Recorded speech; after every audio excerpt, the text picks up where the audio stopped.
Hi friends, എല്ലാവർക്കും tales and ബിയോണ്ടിലേക്ക് സ്വാഗതം. ഞാൻ ഇന്ന് എക്സ്പ്ലെയിൻ ചെയ്യാൻ പോകുന്നത് ദ ലാസ്റ്റ് ഇമ്മോർട്ടലിലെ 3rd എപ്പിസോഡാണ്. 2nd എപ്പിസോഡ് തീരുന്നത് യങ് ഫയർ ഫെനിക്സ് തിരിച്ചെത്തിയോ ഇല്ലയോ എന്നറിയാതെയാണ്. അപ്പം നമുക്ക് 3rd എപ്പിസോഡിൻ്റെ എക്സ്പ്ലനേഷനിലേക്ക് കടക്കാം. പെന്നിൻ്റെ ഡിവൈൻ സോൾ ഏതാണ്ട് ചിതറിപ്പോയി. 11 വർഷം മുമ്പ് ഗൂച്ചിനും ഇമ്മോർട്ടൽ ബീസ്റ്റും അവരുടെ സ്വാതന്ത്ര്യം വീണ്ടെടുത്തു. പക്ഷെ ആയിൻ്റെ കണ്ണിൽ ഈ സ്വാതന്ത്ര്യം അവൾക്കുള്ളതല്ല.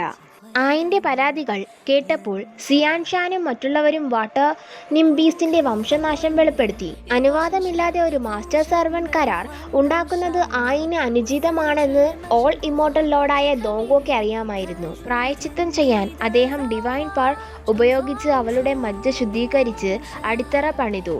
അവളുടെ ഇമ്മോർട്ടൽ ബോഡി ഭാവിയിലെ സുഗമമായ കൾട്ടിവേഷനായി പുനർനിർമ്മിച്ചു.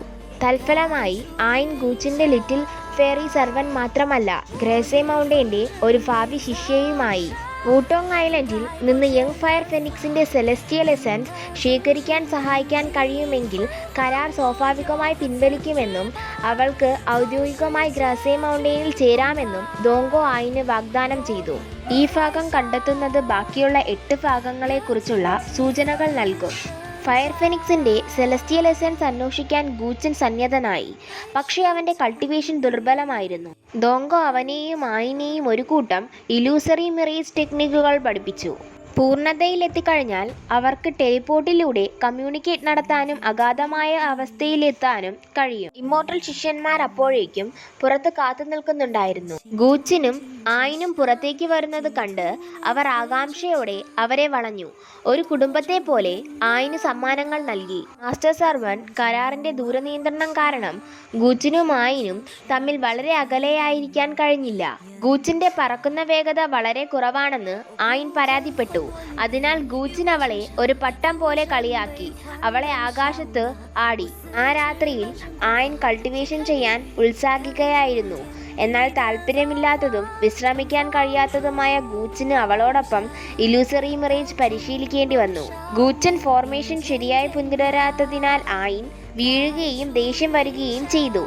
ആയിൻ ആദ്യമായാണ് മനുഷ്യരൂപത്തിൽ. മനുഷ്യരുടെ ആചാരങ്ങളെക്കുറിച്ച് വളരെ കുറച്ചേ അറിയൂ. അവൾ ഗൂച്ചിനോടൊപ്പം കിടക്കാൻ പോയപ്പോൾ ഇമ്മോർട്ടൽ കപ്പിൾസിന് മാത്രമേ അങ്ങനെ ചെയ്യാൻ കഴിയൂ എന്ന് പറഞ്ഞുകൊണ്ട് അവൻ അവളെ നിരസിച്ചു. നിലത്തുറങ്ങാൻ മടിച്ചു.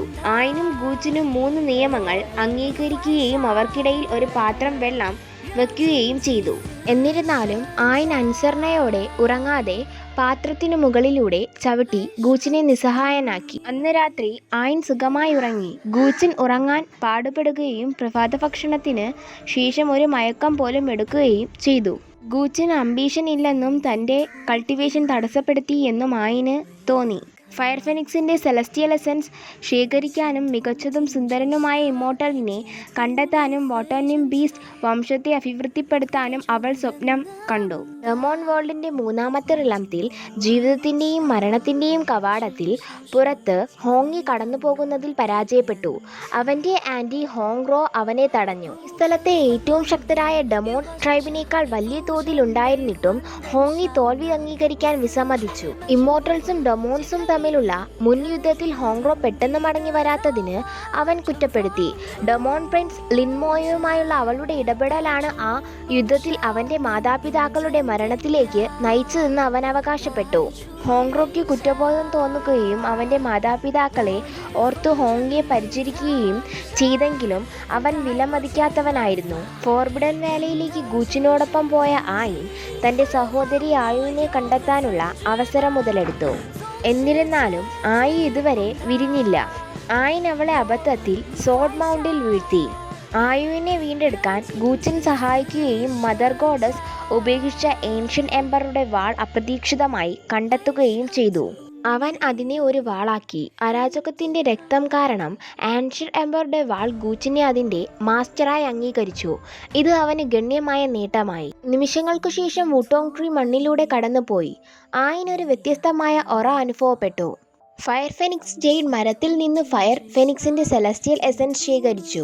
ഹെവൻലി റിലം ദൂതന്മാരെ അയച്ചില്ലെങ്കിലും ദോങ്ഹോ ദൈവത്തിലേക്ക് കയറുമെന്ന് ഗ്രേറ്റ്സേ മൗണ്ടൈനിലെ ശിഷ്യന്മാർക്ക് അറിയാമായിരുന്നു. പോകുന്നതിനു മുമ്പ് അദ്ദേഹം ഗൂച്ചിനെ 3 ആൻഷ്യൻ വൂട്ടോങ് ട്രീകളുടെ സ്ഥാനങ്ങൾ അറിയിച്ചു. ഫോഴ്സ് ക്ലാനിലെ കോയിഡ് സെക്ലൂഡഡ് വാലി, പർപ്പിൾ മൂൺ മൗണ്ടനിലെ 9 അബൈസ് ഡെഡ് പ്രിസൺ, മുൻ ഹെൻലി എംപറർ ചെൻഹുയ് ഒരിക്കൽ കൾട്ടിവേഷൻ ചെയ്തിരുന്ന റൂയിൻസ് മൗണ്ടൻ. മറ്റു സ്ഥലങ്ങളിലെ എക്സ്പ്ലോറേഷൻ തുടരും. ഗൂച്ചിന് ഈ സ്ഥലങ്ങളുടെ ബുദ്ധിമുട്ടും അപകടവും കണക്കിലെടുത്ത് ദോങ് ഹോ അവന് എവൻ ഷ്രൗഡിംഗ് അംബർല നൽകി. ഈ പുരാവസ്തു ഡെമിഗോഡിന് താഴെയുള്ള ആർക്കും നശിപ്പിക്കാനാവാത്തതായിരുന്നു. ഈ വാക്കുകളോടെ ഒരു ഡിവൈൻ ലൈറ്റ് ഹാളിനെ പ്രകാശിപ്പിച്ചു.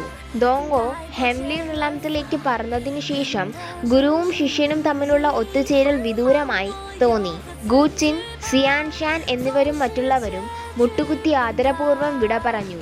അവരുടെ കണ്ണുകൾ നിറഞ്ഞൊഴുകി. ഹെംലി കോർട്ടിലെ സ്ഥാനങ്ങൾക്കായുള്ള തിരഞ്ഞെടുപ്പ് അടുത്തു വരികയായിരുന്നു. എന്നാൽ ഗൂച്ചിന് താല്പര്യമില്ലായിരുന്നു. എന്നിരുന്നാലും ആയിൻ ഈ ആവേശത്തിൽ പങ്കുചേരാനും തനിക്കായി ഭാവി ഭർത്താക്കന്മാരെ കണ്ടെത്താനും ആഗ്രഹിച്ചു. ലിങ്ഫെങ് ഗൂച്ചിനെ ഒരു മൂല്യമില്ലാത്ത സെക്കൻഡ് ജനറേഷൻ ശിഷ്യനാണെന്നും ആയിനെയും പരിഹസിച്ചു. എന്നാൽ ഗൂച്ചിൻ ഒരു മറുവാദത്തിലൂടെ അവനെ നാണം കെടുത്തി. ഗൂച്ചിന്റെ കൾട്ടിവേഷൻ സെക്റ്റിന്റെ പവിത്രത തടസ്സപ്പെടുത്തി. അവൻ ദേഷ്യത്തോടെ പോയി. അങ്ങനെ 3rd എപ്പിസോഡ് ഇവിടെ എൻഡാവുകയാണ്. ഫയർ ഫെനിക്സിന്റെ സെലസ്റ്റിയൽ എസൻസ് ശേഖരിക്കാൻ പോകുന്ന ഗൂച്ചിന് എന്തൊക്കെ സംഭവിക്കുമെന്ന് 4th എപ്പിസോഡിൽ അറിയാം. ഇഷ്ടപ്പെട്ടാൽ ലൈക്ക്, ഷെയർ ആൻഡ് സബ്സ്ക്രൈബ്. അടുത്ത എപ്പിസോഡുമായി വരുന്നത് വരെ എല്ലാവർക്കും ബൈ ബൈ.